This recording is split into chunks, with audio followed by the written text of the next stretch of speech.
본질, 쉽게 섞이거나 사라지지 않는 것. 알곡과 쭉정이는 겉모양이 비슷해서 평소에는 쉽게 구분하기 어렵지만 추수철에 선선한 가을바람이 들판을 한바탕 휩쓸고 지나가면 알곡과 쭉정이의 명암이 엇갈린다. 바람은 속이 빈 쭉정이를 날려버리지만 가을볕에 잘 여문 알곡은 들판에 그대로 남겨둔다. 그제야 들판의 혼돈은 정리된다. 이처럼 본질적인 것과 비본질적인 것은 잠시 한데 뒤엉켜 지낼 수는 있으나 언젠가는 서로 떨어지게 마련이다. 사람과 말의 본질도 매일반이다. 아무리 화려하게 포장하고 감추려 해도 본디부터 가지고 있는 성질은 언젠가 드러나고 만다. 본성과 본질, 진심 같은 것은 다른 것과 잘 섞이지 않는다. 쉽게 으깨어지거나 사라지지 않는다. 진실한 것은 세월의 풍화와 침식을 견뎌낸다. 이러한 진리를 그대로 스크린에 옮긴 영화가 있다.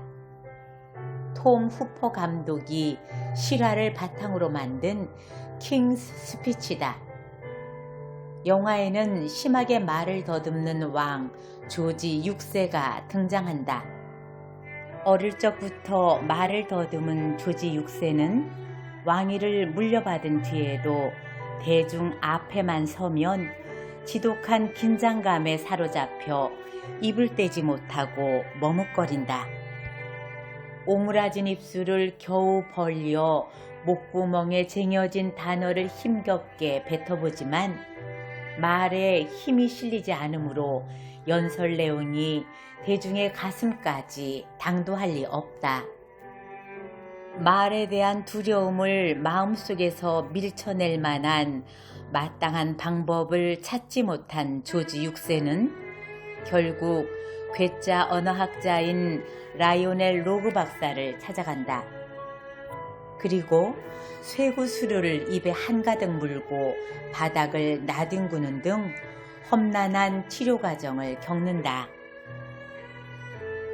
때는 바야흐로 히틀러가 유럽을 전쟁의 광풍으로 몰아넣던 시기. 조지 6세는 제2차 세계대전 참전 선포를 앞두고 라디오 연설에 나선다. 대국민 담화를 위해서다. 라이오넬은 바짝 긴장한 조지 6세를 다독이며 당부한다. 차분히 친구에게 말하듯 하세요. 전 국민에게 전하는 연설을, 그것도 전쟁 참전 선언을 친구에게 말하듯 하라니. 하지만 그 당부의 무게와 울림이 범상치 않다.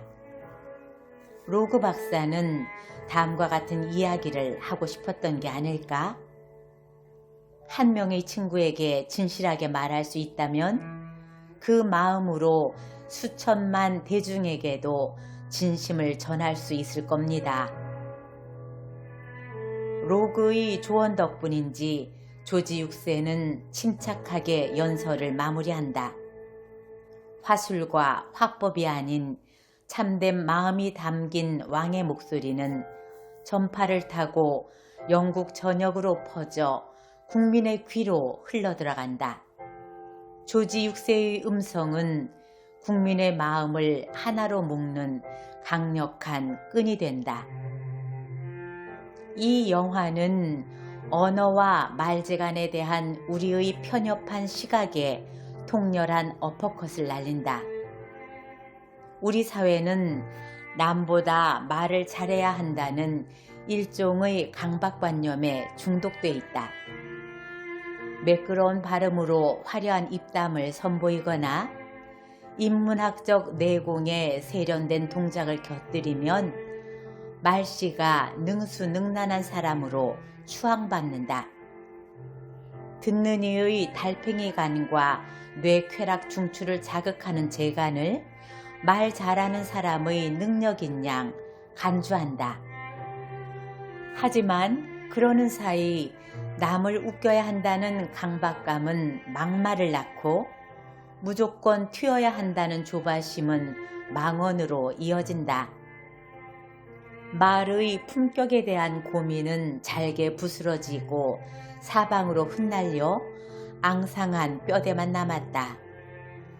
공자는 논어 위령공 편을 통해 사달이의라고 강조했다.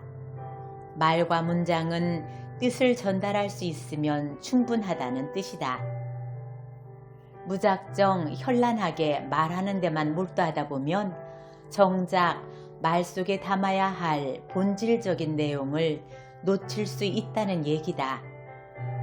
영화 킹스 스피치로 돌아가서 이야기를 마무리하려 한다. 영화는 동시대를 살았던 두 인물의 언품을 극명하게 대비한다. 한 명은 파시즘의 핏빛 광기로 독일을 어둡게 물들인 아돌프 히틀러, 다른 한 명은 앞서 소개한 말더듬이 왕 조지 6세이다. 두 사람의 어법은 극과 극이다. 히틀러는 또박또박 한 발음으로 말의 성찬을 쏟아내는 다변과 달변의 소유자다. 반면 조지 6세는 세련되지는 않지만 진심을 담아서 말할 줄 아는 인물이다. 수십 년이 지난 지금 누가 더 뛰어난 언사를 구사했다고 평가할 수 있을까? 물어보나 마나다. 인류의 본질적인 가치를 지켜내고 말과 말 사이에 진심을 심어 대중의 마음을 움직인 사람을 우위에 놓아야 할 것이다. 타인을 향해 생각을 표현하고 감정을 전달하는 행위는 만인이 고민하는 숙제다. 그 과정에서 혹자는 상대의 의표를 찔러야 한다는 부담을 떨치지 못하고 혹자는 누군가의 화법과 말투를 무작정 따라하다가 타인에게 상처를 주기도 한다. 우린 그렇게 살아간다. 말에 비법은 없다. 평범한 방법만 존재할 뿐이다.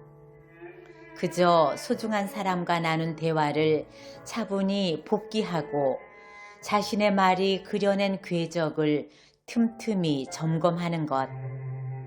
그리고 자신에게 어울리는 화법을 찾고 꾸준히 언품을 가다듬는 수밖에 없다. 이유는 단 하나다. 말하는 기술만으로는 당신의 진심을 다 담아내지 못하기 때문이다.